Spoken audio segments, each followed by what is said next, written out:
Hey there, and welcome to this week's edition of The Wrap. South African politics has this annoying habit of reopening tabs you were pretty sure had already crashed the browser. This week it's Phala Phala again.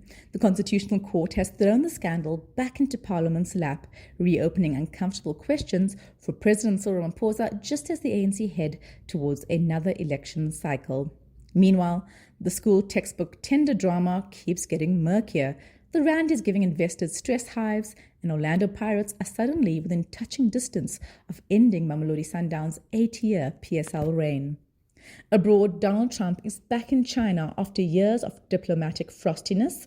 Apple is learning the dangers of selling AI hype too early, and researchers say a breakthrough cancer treatment could fundamentally change how the disease is fought. And hey, if a story here makes you gasp, laugh, panic, or immediately forward it to the family WhatsApp group, consider sending them the subscribe link too. Word of mouth is still our favorite algorithm. So let's dive into these stories and more in this week's Wrap, brought to you by myself, Varashni Pillay, and the Explain.coza team. In your national news, the school textbook tender saga keeps spiraling. Newbies Lighthouse Publishers won more than a quarter of contracts, and a News 24 investigation 2 weeks ago flagged several concerns. But critics pointed out fellow Media 24 company Via Africa lost out heavily in the tender, leading to its potential closure. News 24 initially refused to disclose its conflict of interest. Daily Maverick reported on Sunday that some of the alleged red flags were overstated, but it's difficult to know what to believe. Various investigations, including by the Treasury and Parliament, are ongoing. South Africa's unemployment rate grew slightly in the first quarter of 2026, partly because people are trying again. Mzansi's unemployment rate climbed to 32.7% from 31.4% in the previous quarter, Stats South Africa said on Tuesday. The first quarter almost always gets worse. Graduates, school leavers, and discouraged workers flood back into the market thinking, maybe this year. Too often, though, the economy replies like an automated rejection email. We must grow the economy, but global tensions and local failures make that difficult. The Western Cape was hit by bad weather this week, with heavy rain causing flooding in the province. Roads were damaged, traffic disrupted, homes flooded, and some communities left without power as intense winter cold fronts swept through. Schools also felt the impact, with Education MEC David Mania first closing 133 schools in badly affected districts, followed by a full provincial shutdown. Classes resumed on Wednesday when conditions improved, but authorities are still urging residents to avoid flooded areas. The rand is officially the most volatile emerging market currency. That's according to Bloomberg's rankings, as reported by Investec on Monday. A volatility score measures how sharply a currency's value swings in response to political and economic shocks. The higher the score, the riskier for investors. Ours clocked 13.73, down from a March peak of 21.13, but still the worst in the pack. The Iran war and a closed Strait of Hormuz are a negative influence, whereas Ramaphosa staying, despite the Phala Phala saga, is a positive for markets. In your sporting news, South Africa may have a new PSL champion for the first time in 8 years. Defending champions Mamelodi Sundowns suffered a shock 3-2 defeat at TS Galaxy on Tuesday in their final league game. That result has thrown the title race wide open for Orlando Pirates, who are now just 3 points behind, with 2 games in hand and a better goal difference. Sundowns have dominated for 8 consecutive seasons, and the Soweto Giants have not won the league since 2012. They could change that if they beat Durban City on Saturday. Moving on to your international news, Donald Trump is on a rare state visit to China after years of diplomatic side-eyeing. The competing world powers have experienced heightened tensions under Trump, but have called a temporary truce in their tit-for-tat trade war. U.S. companies want access to China's vast consumer market. China wants foreign investment and more stable trade relations. The ask, throwing Taiwan to the wolves. The U.S. supplies Taiwan with arms, but Beijing is pressuring Washington to scale back its long-standing support for the self-governing island that China claims as its own. Over in the UK, Prime Minister Keir Starmer is fighting to keep his job, and the loudest calls to step down are from within his own party. The Labour Party had a disastrous election last week, losing more than 1,500 councillors in England, losing power in Wales for the first time in more than a century, and suffering its worst ever Scottish Parliament result. More than 80 Labour MPs are calling for Starmer to resign, and 4 ministers have already quit. Starmer, for his part, says he's not going anywhere. Sound familiar? Zimbabwe's government is making a dramatic policy U-turn. Last week, authorities announced plans to return or resell farms seized during former President Robert Mugabe's land reform program in the early 2000s. About 400 white farmers, plus some black landowners, could benefit. The shift comes as Zimbabwe battles more than $23 billion in debt, food shortages, and economic instability. Officials still insist land reform is irreversible, but critics say the move shows economic reality is finally forcing Harare to think one of Mugabe's most politically controversial and sacred policies. Apple is coughing up $250 million after being accused of selling the AI dream a little too early. The tech giant settled a lawsuit on 5th May without admitting fault after it advertised Apple Intelligence and Siri features that were not yet usable on certain iPhones, leaving some customers feeling misled. Experts say the case is a warning for companies racing to cash in on the AI boom. Eligible US users could get a payout of $25 to $95, but other countries are not included because it was a domestic lawsuit. Cancer treatment may be entering a new era. Actor Sam Neill revealed last month he is cancer-free after undergoing CAR T therapy, a treatment that re-engineers immune cells to attack cancer. The therapy, developed at the University of Pennsylvania, currently targets certain blood cancers. The mind-bending part, your own immune system becomes the medicine, turning immune cells into targeted cancer hunters instead of relying on chemotherapy's broad-spectrum approach. Researchers say it could reshape cancer treatment in future. Moving on to your big stories, Phala Phala is back. Will Ramaphosa survive round 2? Just when Cyril Ramaphosa hoped Phala Phala had finally been locked in a storage unit somewhere, the Constitutional Court has kicked the scandal straight back to Parliament and into the spotlight. It's been a dramatic few days. In a highly anticipated judgment last Friday, the Constitutional Court struck a heavier blow to Ramaphosa than expected. The majority of justices agreed with the argument presented by opposition parties, the Economic Freedom Fighters and the African Transformation Movement. That is, that Parliament should not have simply voted away an independent panel's findings that Ramaphosa must face a Section 89 impeachment process back in 2022 without properly interrogating said findings. Here's the context. The independent panel, chaired by former Chief Justice Sandile Ngcobo in 2022, had found a prima facie case that Ramaphosa may have seriously violated the Constitution in connection with the 2020 Phala Phala farm scandal, when more than $500,000 in foreign currency, allegedly from a private game sale, was stolen from where it was hidden in a couch, leading to a hushed investigation.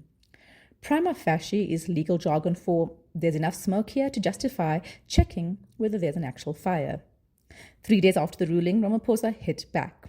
Some analysts expected him to resign. Instead, he announced he would revive a 2022 High Court bid to overturn the Ngcobo panel's findings, arguing it applied the wrong legal standard and reached unreasonable conclusions. He previously dropped the challenge after Parliament voted against impeachment proceedings, but now the legal fight is back on. Adding to the drama on Monday, a News 24 report suggested the amount stolen may have been far higher than Ramaphosa claimed, a detail that could complicate any future impeachment process. So what happens now? Legally, Ramaphosa may well survive. The report heads to Parliament's impeachment committee, which will hear evidence and decide whether to recommend that Ramaphosa be found guilty of serious misconduct or constitutional violations. Even if it does, the recommendation still has to go back to the full National Assembly, and removing a president there takes a 2/3 majority, 267 of 400 MPs. On that maths, the president is comfortable. The ANC currently holds 159 seats, which means at least 67 ANC MPs would need to defect, along with all opposition parties, to remove Ramaphosa. South Africa's political history suggests this is unlikely. Jacob Zuma survived 8 no-confidence motions before the ANC itself eventually pushed him out in 2018. So an impeachment is doubtful, but politically, Ramaphosa remains in a tough spot as Mzansi heads into election season. Moving on to crime intelligence news, Major General Feroz Khan has spent more than 30 years inside the murky world of the South African Police Service, crime intelligence. Now, after years of allegations, one of the country's most senior intelligence cops is sitting on the other side of the courtroom. On Sunday, members of the political killing task team arrived at Khan's apartment in Houghton, Johannesburg, and arrested him. By Monday, he was in the Kempton Park Magistrates Court alongside Gauteng Hawks boss Major General Ibrahim Kadwa and Private Security Director Tariq Downs. The charges sound deceptively technical, violating the Precious Metals Act and defeating the ends of justice. But the case lands in the middle of a much bigger crisis engulfing SAPS as allegations of organized crime infiltration, political interference, and corruption consume crime intelligence. Khan joined SAPS in September 1991 as a constable and steadily climbed through the intelligence structures, building his career almost entirely inside covert policing units. He worked in protection and security services, Gauteng crime intelligence, and the undercover agent program before becoming head of counter and security intelligence in 2019. He currently serves as a deputy head of crime intelligence. But his name has repeatedly surfaced in controversies. One of the biggest involved a 700 million rand cocaine seizure in 2021. Investors examined claims that officers had skimmed part of the drug haul. Khan was implicated but later cleared in an internal disciplinary process. This was chaired by KwaZulu-Natal Police Commissioner Lieutenant General Nhlanhla Mkhwanazi, who later alleged former Police Minister Bheki Cele had pressured him to protect Khan. Cele denies the allegation. The Madanga Commission has also heard explosive testimony about Khan. A witness claimed Khan demanded 2.5 million rand from murder-accused businessman Vusimuzi Katmadlala. The witness later alleged Matlala paid Khan 500,000 rand instead. None of these claims have been tested in court.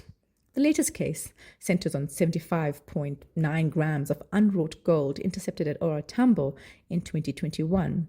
Prosecutors allege Downs claimed he was operating undercover under Khan's authority and that the matter was quietly downgraded from a criminal case to an inquiry. For years, the docket went nowhere. Now, one of SAP's most powerful intelligence officers may finally have to answer questions under oath. Read our full article and package about this on explain.co.za. Finally, South Africa's Starlink drama is heating up. Communications Minister Solly Malatsi wants to change the Black Economic Empowerment rules to allow Starlink to launch in the country, whether the Independent Communications Authority of South Africa likes it or not. On Tuesday, Malatsi said his department was instead looking at Equity Equivalent Investment Programs, or EEIPs. Quick explainer, EEIPs are basically an alternative to Mzansi's normal BEE ownership rules for multinational companies. If a telecoms company wants to operate in South Africa, it must be at least 30% owned by historically disadvantaged groups. But EIPs allow these companies to contribute in other ways. These include investing in local suppliers, enterprise and skills development, job creation, infrastructure support, research and innovation, and digital inclusion initiatives. In line with this, Starlink has proposed connecting 5,000 rural schools with free internet. But Malatsi argues that EEIPs could attract more investment from telecoms companies, especially those offering low Earth orbit satellite services like Starlink. That's a key issue. Starlink has never wanted to sell local ownership shares. Instead, it wants to invest. But ICASA is not having it. The regulator pushed back hard on Wednesday, saying it won't change telecom's ownership regulations unless the law is amended first. That's where things could get messy. Any legislative amendment would require strong political support in Parliament, which is unlikely to be received. One thing working in Malatsi's favor is that President Cyril Ramaphosa appears open to the proposal, but even with his support, changing the law could take years. Tech bro-in-chief Starlink's Elon Musk has repeatedly criticized South Africa's race-based ownership laws, claiming they prevent the company from operating in his birth country because he's not black. Ramaphosa has pushed back on the claim, saying it's simply not true. But the real issue is the Elon factor. As editor Nick Dawes put it on X, Starlink comes with massive risks to sovereignty and data security, putting critical infrastructure in the hands of an erratic, wildly ideological individual who has demonstrated his willingness to wield his control of the system for political ends. The risks, Dawes noted, are hair-raising. A Haaretz investigation revealed on Tuesday that 2 Israeli-owned companies are selling systems that can locate and identify Starlink users. The software has been tracking close to 1 million terminals, with about 200,000 users reportedly de-anonymized through advertising identifiers, raising serious privacy concerns. On top of this, Musk shut down coverage in parts of Ukraine during a 2022 counter-offensive against Russian forces, leading to a communications blackout that disrupted battlefield operations. Would it be wise for Mzansi to allow this capricious individual into our telecoms industry? As Dawes put it, South Africa can make better choices. That's it from us at The Wrap. Remember to tell your friends to subscribe at explain.co.za/subscribe. Till next time, goodbye from the team.